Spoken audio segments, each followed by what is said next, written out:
মন্দির দর্শন করে সকাল সকাল আরেকবার সমুদ্রের সামনে। সকালেই গাড়িতে আস্তে আস্তে বলছিলাম যে ঝাউবন নেই, কিন্তু আছে। সমুদ্র সমুদ্রই, সে তুমি দীঘাতে থাকো, পুরীতে থাকো, মন্দারমণি, মানে ওখানে বিভিন্ন জায়গায় গভর্নমেন্ট থেকে বলুন বা এদের কর্তৃপক্ষ থেকে লেখা আছে যে ভেতরে মোবাইল ব্যবহার নিষিদ্ধ, তাও তারা ভেতরে মোবাইল ব্যবহার করে। ওই দাঁড়িয়ে পড়েছে, এখনো এইভাবে 1.5 কিলোমিটার যেতে হবে। আরো 1.5 কিলোমিটার, কি রাস্তা কে জানে, মাঝে যা রাস্তা, বাবা রে। চলো, নামবে তো? পড়ে যদি যাই রে, তার মধ্যে তুই আমার শুট করছিস। দীঘার নাম শুনলেই চোখের সামনে ভেসে ওঠে উদ্দাম জলরাশির বোল্ডারের উপর আছড়ে পড়া, সমুদ্রের উত্তাল রূপ, আর নতুন মারিন ড্রাইভ কিংবা একদম সাম্প্রতিককালের জগন্নাথ কালচারাল সেন্টার। এবারে আমাদের 1 রাত 2 দিনের দীঘা সফরে আমরা বাদ দিইনি এর কোনো কিছুই। তার সাথে ঘুরে দেখেছি কিছু নতুন বিচও, যার মধ্যে একটায় তো আমরা ইনফ্যাক্ট প্রথমবার গেলাম। সাধারণত এমন বাঙালি খুঁজে পাওয়া খুবই দুষ্কর যারা অন্তত একবার দীঘা আসেনি। আমরাও বেশ বছর আগে এলেও শুনেছি ইদানিংকালে অনেক কিছুই বদলে নতুন রূপে সেজেছে, আর তাই অনেকখানি আশা নিয়েই এবারে আমাদের আবার দীঘা ট্রিপ। তাহলে এই ভিডিওটার শেষ পর্যন্ত জুড়ে থাকার, আর যদি আমাদের ভিডিও প্রথমবার দেখছেন তাহলে আমাদের চ্যানেল সাবস্ক্রাইব করে পাশে থাকার অনুরোধ রইল। এবার শুরু করা যাক।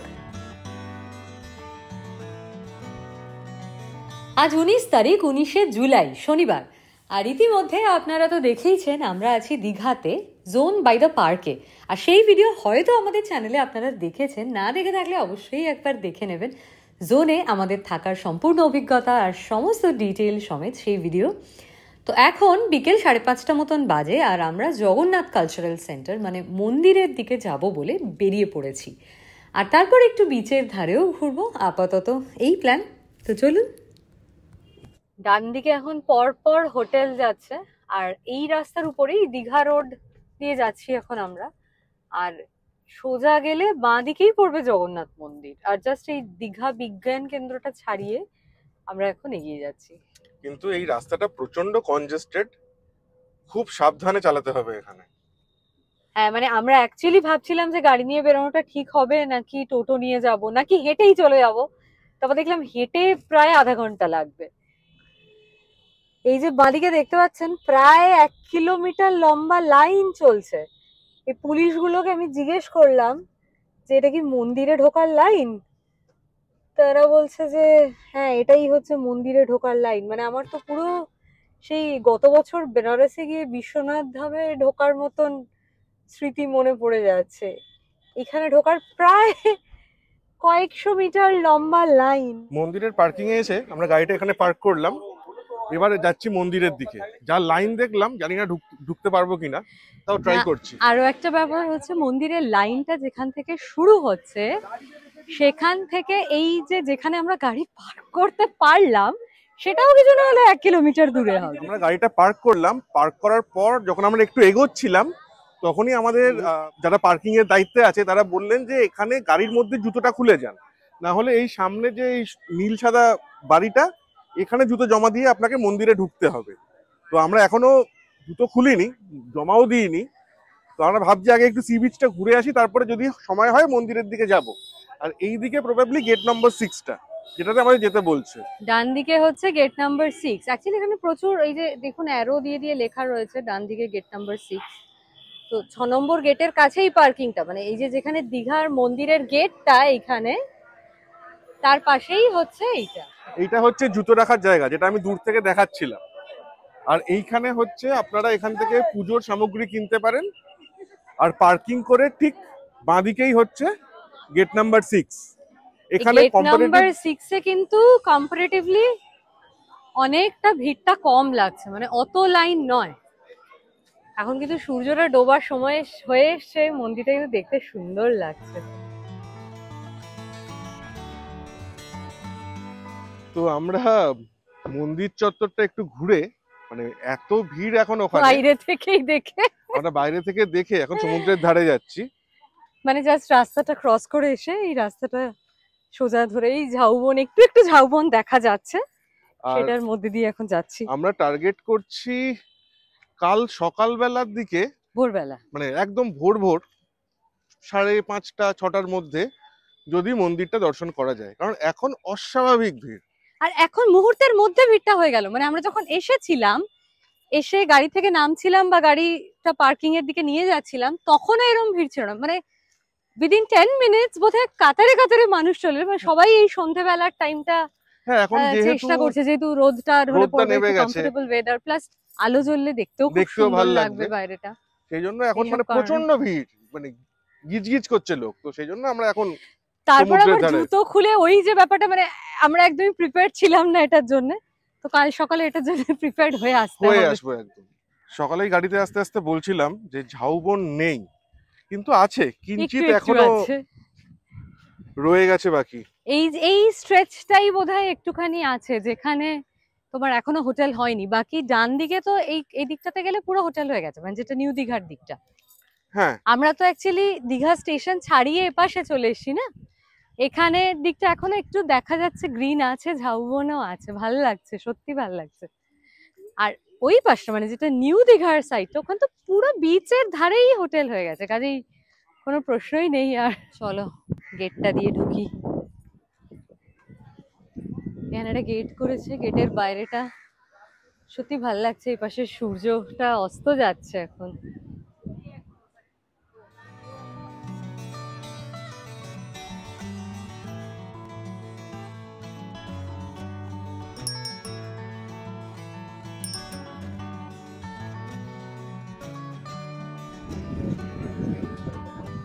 কেমন লাগছে? দারুণ লাগছে। এখানে তো বীজ বলে কিছু নেই, তাও দুধের স্বাদ ভুলে মেটানো যাকে বলে আর কি, এখানেই সবাই আনন্দ করছে। সমুদ্র সমুদ্রই, সে তুমি দীঘাতে থাকো, পুরীতে থাকো, মন্দারমণি, ইচ্ছে যেখানেই নাকি? থাকো, সমুদ্র সমুদ্র, একটু ডিফারেন্স থাকে। ভাল লাগছে, বেশ অনেক বছর পর দীঘায় এলাম, ভাল লাগছে। আস্তে আস্তে সন্ধেটা হচ্ছে, আলো টালো জ্বলে উঠেছে, আর অভিকের যথারীতি এই সমস্ত দোকান টোকান দেখে এখন অভিক গেছে ভুট্টার দোকানের খোঁজে।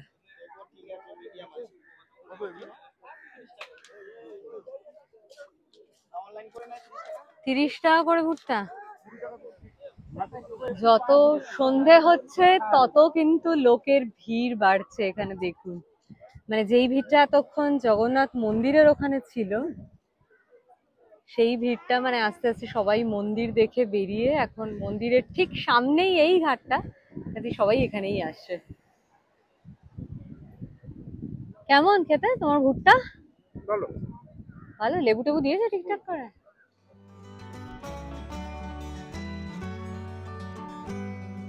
বিচের ধারে এতক্ষণ ধরে হাওয়া খেয়ে একেবারে মন প্রাণ ভরে গেছে। হাওয়াটা কিন্তু দারুণ, বলো? হাওয়াটা খুব ভালো, একটু গরম লাগলো না কিন্তু, এই যে এতক্ষণ বসে রইলাম। অল্প অল্প ঘাম হয়েছে, বাট হ্যাঁ, ঠিক মানে আছে। হিউমিডিটি সেটা, কিন্তু গরম গরম না। লাগে না। মানে সমুদ্রের ধারে একটা নোনা হাওয়া, একটা একটা প্যাচ প্যাচে ব্যাপার তো হয়, কিন্তু হাওয়াটা সুন্দর।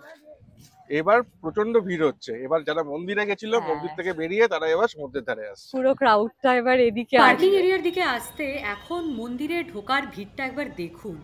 প্রায় সন্ধ্যে 7টা বাজছে আর হাজার হাজার মানুষ লাইনে দাঁড়িয়ে। এখানেই ভলেন্টিয়াররা কিন্তু এই চটি জুতো খুলতে বলছেন, আর তাই রাস্তার ওপরেই চটি জুতো ডাম্পড একদম, দেখুন। আর সন্ধেবেলা এই নীলাভ আকাশের ব্যাকগ্রাউন্ডে তার মধ্যে আলো জ্বলে উঠে পুরো সোনালি ঝলমল করছে একদম মন্দিরটা। যাই হোক, আজ তো আমাদের হলো না, কথা দিলাম কাল ভোরেই ফিরে আসবো এই প্রাঙ্গণে আবার। ভেরি গুড মর্নিং, আজকে ডে 2 ইন দীঘা। আর আজ সকালে আমরা আবার যাচ্ছি মন্দিরের উদ্দেশ্যে, যদি এবেলায় জগন্নাথ মন্দিরের দর্শন পাই। কি মনে হয়?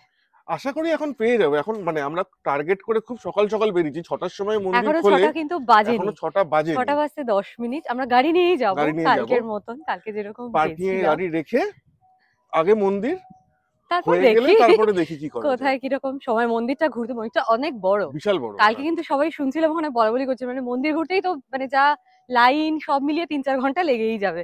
তাই না? এত সকালে গেলে আশা করছি এত ভিড় লাইন হবে থাকবে না। না। তো লেটস সি।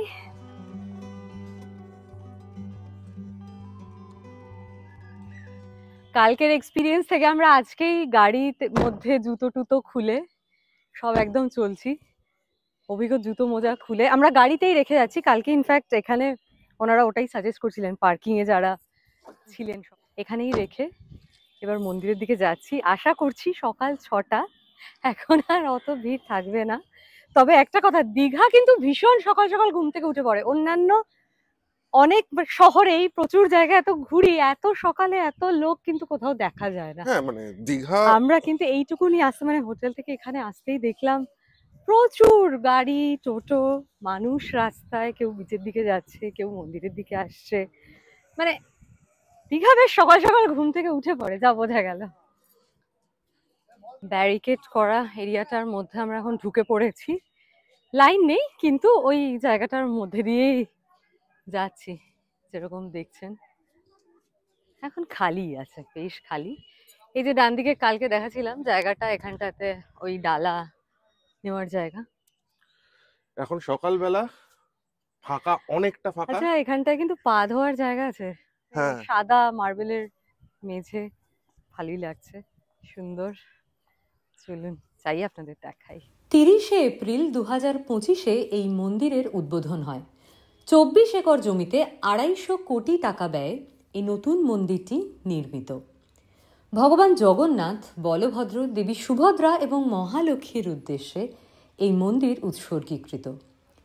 কলিঙ্গ আর্কিটেকচারাল স্টাইলে তৈরি এই মন্দির, যার প্রাঙ্গণে রয়েছে 4টি মন্দির: ভীমনা মানে গর্ভগৃহ, জগমোহন বা অডিয়েন্স হল, নাট মন্দির কিংবা ডান্স হল এবং ভোগ মণ্ডপ।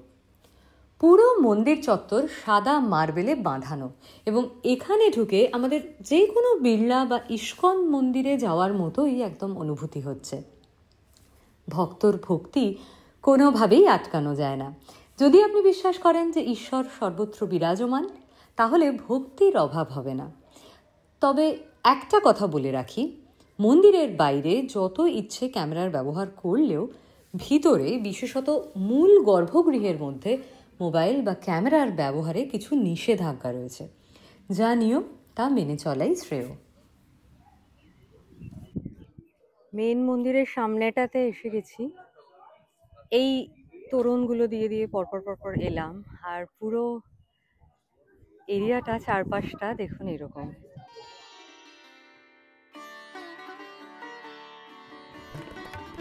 কাল সন্ধেবেলায় যখন বাইরে থেকে মন্দির দেখছিলাম, একদম আলো ঝলমলে সোনালি লাগছিল, যেন একটা অন্যরকম পরিবেশ। আর আজকে সকালে সেই তুলনায় লোকের ভিড় অনেক কম, ভক্তদের ভিড় অনেক কম, আর আলাদাই যেন একটা পরিবেশ রচনা হয়েছে, মানে একদম শান্ত, স্নিগ্ধ, অন্য রকম রূপ। আচ্ছা, একটা ইম্পর্ট্যান্ট কথা এখানে বলে রাখি যে কোনো ধর্মীয় স্থানে, কোনো মন্দির বা মসজিদে গেলে যে ড্রেস কোড মেনটেন করতে হয়, এই মন্দিরেও কিন্তু সেটা রয়েছে। যেটা মহিলাদের ক্ষেত্রে কাঁধ বা হাত ঢাকা থাকতে হবে এবং ছেলেদের ক্ষেত্রে হাঁটু ঢাকা থাকতে হবে, মানে শর্টস জাতীয় কিছু অ্যালাউড নয়। তো আমার মনে হয় যে কোনো জায়গায় গেলে আমাদের সেই জায়গার মর্যাদা, সম্মান রক্ষা করা উচিত এবং মডেস্টলি ড্রেস অ্যাকর্ডিংলি পরে যাওয়াই শ্রেয়। আচ্ছা, আমরা এই দর্শন করে বেরোলাম। আমরা ঠিক মন্দির চত্বরেই আছি, মন্দিরের বাইরেটা, মেন গর্ভগৃহের বাইরে আছি আমার। এইটাই, হ্যাঁ, গর্ভগৃহটা, এখান দিয়ে বেরোলাম। কিন্তু আমার এটা একটু যেটা মানে figure out খারাপ করতে। লাগলো এই পুরো ব্যাপারটা, সেটা হচ্ছে যে মানুষ, মানে ওখানে বিভিন্ন জায়গায় গভর্নমেন্ট থেকে বলুন বা এদের কর্তৃপক্ষ থেকে লেখা আছে যে ভেতরে মোবাইল ব্যবহার নিষিদ্ধ, তাও তারা ভেতরে মোবাইল ব্যবহার করবে। মানে এত কেন এদের মোবাইল প্রীতি বুঝি না, মানে কেন সবাইকে সবকিছুর ছবি একটা তুলে রাখতে হবে, ভিডিও করে রাখতে হবে, সবকিছুর একটা নিয়ম আছে, সেগুলো বুঝতে হবে মানুষকে। তাহলে এখন বেরিয়ে যাওয়ার পালা মন্দির দেখে। মন্দির কেমন দেখা হয়ে লাগলো গেল, বলো? ভালো লাগলো। এবং ভেতরে আমরা যখন ঢুকেছি তখন জাস্ট আপনার আরতি শুরু হয়েছে। হ্যাঁ, সকালবেলার আরতিটা আরতি, হচ্ছিল, মানে মানে একদম first নাচ গান করছে, একদম মানে হরে কৃষ্ণ হরে রাম সব ভাল চলছে। লাগলো বেশ। এই এত লাখ লাখ, এখন তো তাও নেহাত সকাল বলে মানুষ কম, কয়েকশো হয়তো হবে, কয়েকশো, মানে কিন্তু বিকেল বেলায় কালকে বিকেলবেলায় যেমন ওটাকে ভিড়টা কি দেখেছিলাম, করে মানুষ হ্যান্ডেল করে, হ্যাঁ, মানে মানে এরা ওই হ্যান্ডেল কয়েক করে আমি জানি হাজার না। বা আই ডোন্ট নো লাখ হতে পারে, ওই রকম ভিড়টা কি মানে হ্যান্ডেল করা not a matter of joke. মন্দির দর্শন করে সকাল সকাল আরেকবার সমুদ্রের সামনে।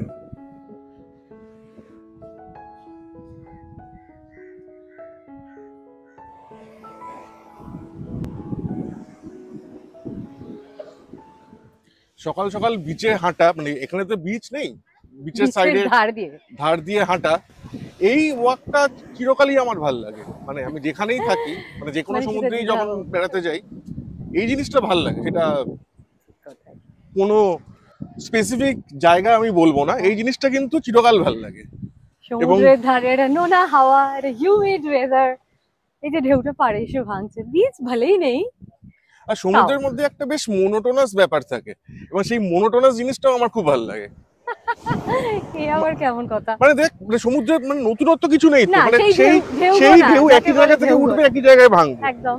তো এটা সেটা মোনোটোনাস খুব তো, ভালো লাগে। এটা ভাল লাগে, মানে চুপচাপ বসে দেখতে ভাল তাতেও লাগে, সময় কেটে যাবে। ঠিক। মানে মাথায় আমাদের এত চিন্তা সারাক্ষণ থাকে, কিছু যে না কিছু করাটাও একটা না ভাবাটাও যে একটা ভাবা, মানে মাথাকে শান্তি দেওয়া, সেটাও দরকার। Mental peace. আপনাদের কেমন লাগে এটা কিন্তু কমেন্ট আমাদের জানাতে ভুলবেন না। একদম জানাবেন। আসলে আমার কি মনে হয়, আমরা যারা এরকম ঘুরতে যেতে ভালোবাসি তারা যে কোনো জায়গাতেই গিয়ে আনন্দই পাবো, সে পাহাড় হোক, সমুদ্র হোক, যে কোনো জায়গা হোক। আর আরেকটা কথা আমার যেটা মনে হয়, কোনো জায়গার সাথেই কোনো জায়গার তুলনা করা উচিত নয়। মানে আজকে আমরা মরিশাসে গেলে সেখানে যেরকম এক্সপেকটেশন হবে, বা ইন্দোনেশিয়ার কোনো বিচে গেলে সেটাকে তো আমরা দীঘার সাথে তুলনা করব না। কাজেই দীঘাতেও এসে সেই তুলনাটা করা একদমই বেমানান। আমাদের কাছে তো মনে হয় এই যে সমুদ্র এসে পাড়ে ভাঙছে, দূরে ঝাউবনগুলো দেখা যাচ্ছে, একদম ধূসর হয়ে রয়েছে, সাদা ঢেউ ফেনা উঠে দূরে দেখা যাচ্ছে, এই যে একদম সাদা হয়ে রয়েছে, আমরা তো এটার মধ্যেই নিজেদের মতন করে আনন্দ খুঁজে পাচ্ছি। প্রত্যেকটা জায়গায় যেমন নিজের মতন করে নিজের রূপ, রস, গন্ধে, বর্ণে সেখানকার মানুষ তাদের জীবনযাত্রা নিয়ে একেবারে স্বকীয়, আলাদা। আর এটাই তো ভালো লাগে, তাই না? আপনারা কি আমাদের সাথে সহমত? আরো একটা জিনিস অদ্ভুত লাগে আমার, ভারত মহাসাগর, যতই বঙ্গোপসাগর হোক, পার্ট অফ ইন্ডিয়ান ওশান। তো এই ইন্ডিয়ান ওশানের এক এক জায়গায় এক এক রূপ, এটা অসাধারণ। কোথাও শান্ত, বে অফ বেঙ্গল মানে একটা খাঁড়ি, মানে এখানে বে অফ বেঙ্গল নাম হয়েছে। বে অফ বেঙ্গল একটু রাফ, সেটা বটে, সেটা পুরীতে গেলে আরো ভালো বোঝা যায়, তাই না? আর এই ঘুরতে আসা, কোথাও একটু বেড়াতে আসা বা কিছু, এই জিনিসটা মানে সবারই ভাল লাগে। আর আমার সেটাই মনে পড়ে যে ওই সত্যজিৎ রায়ের একটা বিখ্যাত লাইন আছে, একবার তেজিয়ে সোনার গদি, রাজা মাঠে নেবে যদি হাওয়া খায়, তবে রাজা শান্তি পায়। শান্তির খোঁজে আমরা হাওয়া খাচ্ছি। তবে রাজা শান্তি পায়, শান্তি পায়। দীঘা বিজ্ঞান কেন্দ্র ছাড়িয়ে এবারে আমরা চলেছি উদয়পুর বিচের দিকে, একদম উড়িষ্যা বর্ডারে।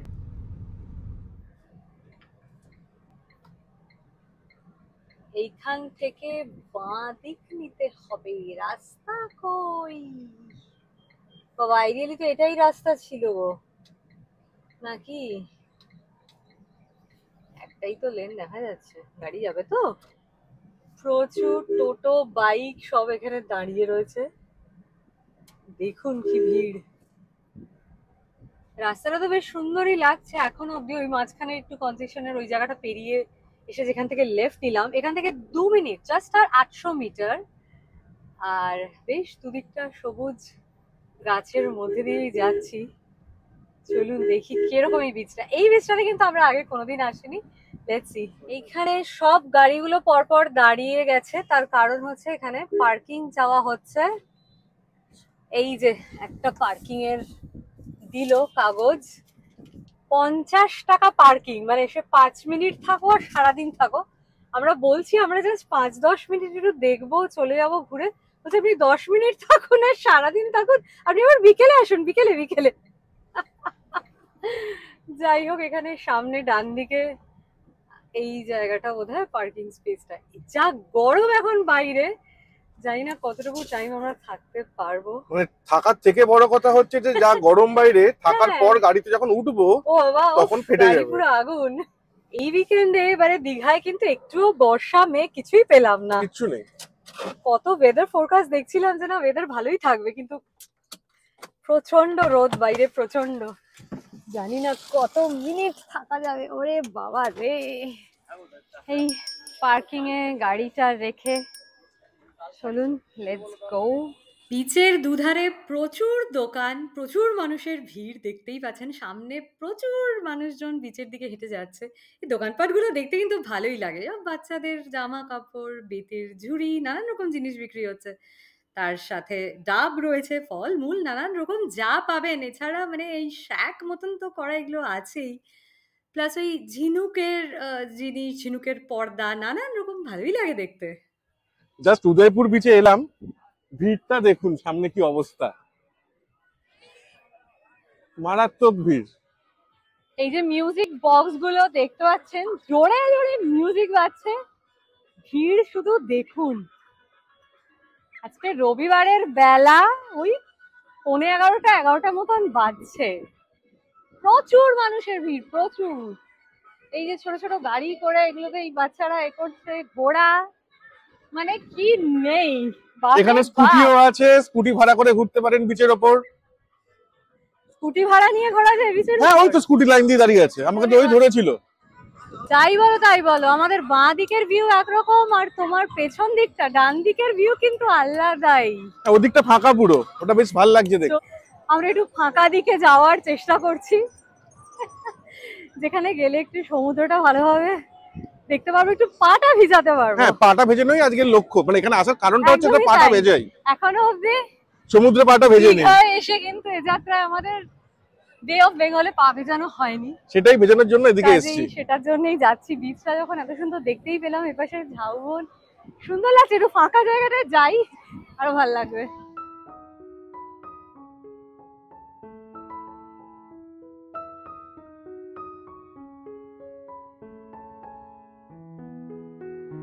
পিছনের এই ভিড়টা ঠেলে একটা ফাঁকা জায়গা। মাছ ভাজার গন্ধের মধ্যে দিয়ে এসে ফাইনালি আমরা এই পাটা ডোবালাম। সমুদ্রের পাড়া ডোবালাম। কেমন লাগছে? নামতে পারছি না, সমুদ্র সবসময় টানে, নামতে পারছি না, এটাই খারাপ লাগছে। একদমই তাই। ভিড় ভাড়ের জায়গাটা ছাড়িয়ে চলে এলে এই বিচটা সত্যি সুন্দর। এটা কিন্তু আমি প্রথমবার এলাম, তুমি আগে এসছো? আমি অনেক আগে এসেছিলাম। আমি ওই দিকটা আসিনি দেখাও কিরকম কোনোদিন। ভিড় ওই দিকটা। ওদিকে প্রচুর মানুষ এখানে স্নান করছে, মাছ ভাজা খাচ্ছে। আর এই চেয়ার টেবিল গুলো পাতা, এগুলোতে ছাতার নিচে বারবার এসে জিজ্ঞেস করছে আপনারা বসবে, না আমরা বসতে আসিনি। তবে এখানে সময় থাকলে এসে, মানে হাতে সময় নিয়ে এলে সারাদিন বসে থাকলে মানে ভালোই লাগবে। স্নান টান করুন সমুদ্রে, হ্যাঁ, ভালোই লাগবে আর কি। তবে পুরো ঘোলা জল, জলটা ঘোলা, মানে এটা ওই বালি ভাঙছে সেই জলটা উঠছে। মনে হচ্ছে এটা এখন ভাটার টাইম, কারণ বিচটা অনেক চওড়া, মানে সমুদ্রটা অনেক বিরাট পিছিয়ে চওড়া, আছে। মানে একদম ওই দিকের পাড় থেকে সমুদ্রটা বেশ অনেকটা পিছনে। মাঝে মাঝে আসছে একটা দুটো ঢেউ চলে আসছে সামনে, ওই তাতেই একটু পা ভেজালাম, ভালোই লাগলো। ভালোই লাগলো। এবার পরবর্তী গন্তব্য চলুন দেখি চলুন। আর কোথায় কোথায় ঘোরা যায় আপনাদের সঙ্গে। উদয়পুর বিচ ঘুরে এবারে নেক্সট আমাদের ডেস্টিনেশন হচ্ছে তালসারি। তালসারির sea beach. মোটামুটি 4.5 কিলোমিটার দূর, আর গাড়িতে দেখাচ্ছে 13 মিনিট মতন লাগবে, 13-15 মিনিট লাগবে। এখানটাতে গাড়ি ঢোকা বের করার জায়গার যা অবস্থা, অভিক মোটামুটি ড্রাইভিং স্কিল দেখাচ্ছে আর কি। ড্রাইভিং স্কিল নয়, মানে প্রত্যেকটা জায়গাতেই এন্ট্রি এক্সিট জায়গাটা মানে প্রচন্ড কনজেস্টেড করে রাখছে। মানে বাইক এত পার্কিং, সরু। আর কেউ সত্যি কথা বলতে কেউ 50 টাকা পার্কিং চার্জ এখানে দিতে চাইছে না, ফলে তো 4-5 জন মিলে একটা গাড়িকে ঘিরে ধরে, আর সেও মানে দেবো না এরকম অবভিয়াসলি, মানে কেউ কিছুক্ষণের জন্য থাকবে এখানে, 50 টাকাটা গায়ে লাগারই কথা। তো সেই নিয়ে পুরো গাড়ির জ্যাম হয়ে যাচ্ছে আরো যা হয়। আর আরো একটা যেটা আমার মনে হলো দেখে, সেটা হচ্ছে যে এরা প্রবাবলি আপনার কিউআর কোড বা কিছু নেই, মানে ক্যাশ হ্যাঁ, নিচ্ছে। cash নিচ্ছে। এবার ক্যাশ নেওয়া মানে অনেস্টলি আজকের দিনে আমাদের জেনারেশন পকেটে কিন্তু ক্যাশ থাকে না আমাদের, হট করে 50 টাকা বার করা খুব ডিফিকাল্ট। ইভেন মানে কালকে হোটেলেও আমাকে প্রথমেই এন্ট্রির সময় জিজ্ঞেস করেছিল যে ওই একটা দীঘা উন্নয়ন ট্যাক্স আছে 20 টাকা, আমার কাছে 20 টাকা ছিল না, এই 500 টাকা বার করেছি পকেট 20 থেকে। টাকা ট্যাক্স দিতে পারেনি, cash তারপরে আমি সেই ব্যাগ ফ্যাগ মানে খুঁজে বার করলাম 20 টাকা, সেটা আজকে দিলাম ওনাদের। আমরা কিন্তু উড়িষ্যায় ঢুকে গেছি এবারে, ওয়েস্ট বেঙ্গল বর্ডার ছাড়িয়ে। ডান দিকে বাঁ দিকে অলরেডি এইটুকুনি কয়েক কিলোমিটার আস্তে আস্তে দেখুন এই মন্দির, সব মিলিয়ে একদম অন্য রকম জায়গা, অন্যরকম আর্কিটেকচার, অন্যরকম ঘর বাড়ি। কি সুন্দর না রাস্তাটা। এখানে অনেকক্ষণ বাদে একটু রাস্তাটা আবার সুন্দর পিচের হয়েছে। এখনো এইভাবে 1.5 কিলোমিটার যেতে হবে। আরো 1.5 কিলোমিটার, কি রাস্তা কে জানে। মাঝে যা রাস্তা, বাবা রে। তালসারিতে আমরা এলাম, এখানেও সেই 50 টাকা পার্কিং। তো গাড়ি পার্ক করে আমরা এবার একটু তালসারিটা ঘুরে দেখি, দেখে তারপরে ফেরার পালা। পুরো মাছ বাজারের মধ্যে দিয়ে যাচ্ছি। এখানে এই বীজটাতে কিন্তু আমরা আগেও এসেছি। এই মাছ বাজারটা পেরিয়ে এলেই, বাইরেটাতে এসে দাঁড়ালেই কিন্তু দেখা যায় দূরে সমুদ্র, প্রচুর ছোট ছোট ডিঙি নৌকা, মোস্টলি এগুলো জেলে নৌকাই, কিছু কিছু ট্রলার দাঁড়িয়ে আছে, আর দূরে ওই যে সবুজ ঝাউবন। উদয়পুর বিচের মতোই কিন্তু এখানেও প্রচুর ছোট ছোট দোকান রয়েছে, বাচ্চাদের নানান রকম খেলনা জিনিস, ঘরের টুকিটাকি জিনিস, চুলের কাঁটা থেকে নানান প্রয়োজনীয় জিনিস। আর এই চরকিগুলো দেখতে এত কালারফুল, এত সুন্দর লাগে। আর এখান থেকেই রাস্তাটা কিন্তু বিচের দিকে নেমে গেছে একটা সিঁড়ি দিয়ে। নামবে তো বিচে নাকি? চলুন দেখি এরকম জায়গাটা দিয়ে। আমি যখন ছোটবেলায় এসেছিলাম তখন তালসারিতে এইখান থেকে দাঁড়িয়ে ওই দূরের যে বিচটা, ওটা পুরো লাল ছিল। এই বীজটাই? ওই দূরের বিচটা, মানে মাঝখানে ওই আচ্ছা, মানে জল দিয়ে ক্রস করে যাওয়ার ব্যাপার। হ্যাঁ, আচ্ছা, সেইটাই নিয়ে যাবে, আসবে। এখন বলছে 100 টাকা নেবে। হ্যাঁ, আপনারা চাইলে যেতেই পারেন। সামনেটা দেখতে আমাদের দারুণ, খুব সুন্দর লাগছে, খুব সুন্দর। এপাশে তো ট্রলার গুলো সামনে, কিন্তু বাঁদিকে পেছনে এই বীজটা দারুণ লাগছে। হাওয়াও আছে, গরমও আছে, হাওয়াও আছে।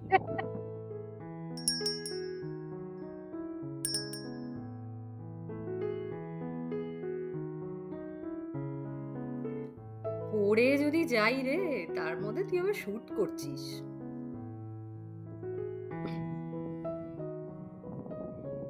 আশা তো এখনো অব্দি গেল, সবাই তো যাচ্ছে। বাবা, এবার উঠবো কি করে? আচ্ছা, এখানে ফেরি করে এদিক ওদিক করার ভাড়া 100 টাকা। তো যারা আপনারা এখানে এসে ওদিকে গিয়ে সমুদ্রে যেতে চান, 100 টাকা। ওদিকে মানে এই যে এই পেছন দিকের এই ট্রলার গুলোই ওই পাশে নিয়ে যাবে? হ্যাঁ, তাই তো বুঝতে পারছি।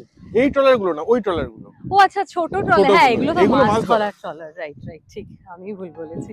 ওড়িশার এই তালসারিতেই সুবর্ণরেখা নদী এসে মেশে বঙ্গোপসাগরে। মোহনার কাছে এই বিচে বেশ সকালবেলা বা গোধূলি লগ্নে এলে অদ্ভুত সুন্দর সুরিয়াল পরিবেশ। আগেরবার খুব সকালে আসার অভিজ্ঞতায় অনেক বেশি মুগ্ধতা মাখানো ছিল। লোকের ভিড় কম, জেলে নৌকাও কম, একটা অপূর্ব প্রিস্টিন বিচ। বিশেষত সকালবেলায় পূব আকাশে যখন সোনালি আলো ছড়িয়ে পড়ে, এই জলের উপর তার প্রতিচ্ছবি, ঘাটে নৌকাগুলো বাঁধা, দারুণ সিরিন একটা দৃশ্য, একদম পারফেক্ট ফ্রেম। তো তালসারি বিচ আমাদের ঘোরা হয়ে গেল। এখন প্রচন্ড গরম, আর সেই জন্যই আমরা এবার বেরিয়ে যাচ্ছি এখান থেকে। তো আপনারা যদি চান, ওয়েদার যদি ভালো থাকে, একটা বোট নিয়ে ওই বিচটা যেতেই পারেন। ভাল লাগবে, খারাপ লাগবে না। লাল কাঁকড়া বিচ। লাল কাঁকড়া বিচ, এখন মনে হয় না অত কাঁকড়া আছে। মানে আমার ছোটবেলার স্মৃতি খুব স্পষ্ট, মানে মানুষের কিছু স্মৃতি রয়ে যায় ছোটবেলা। মানে এখান থেকে দেখছিলাম ওদিকটা লাল কার্পেটে মোড়া, সেই জিনিসটা নেই এখন। সত্যি তাই। আর এখানে কোনো বৃষ্টির নামগন্ধও নেই। ভেবেছিলাম বৃষ্টি হবে, অন্তত মেঘ, দিনের পক্ষে মেঘও নেই, প্রচুর ঠাঠা রোদ্দুর। আর আরেকটা সব থেকে বড় চিন্তা হচ্ছে, গাড়িটা পার্কিং এ রাখা আছে। এখন যখন গিয়ে উঠবো, আমার হাত, কোমর, পিঠ পুরো জ্বলে ছারখার হয়ে যাবে। তো আমরা আজকে আমাদের এই দীঘা ঘোরার এপিসোডটা শেষ করলাম এখানেই। কেমন লাগলো এই এপিসোড আপনাদের অবশ্যই কমেন্টের মাধ্যমে জানাবেন।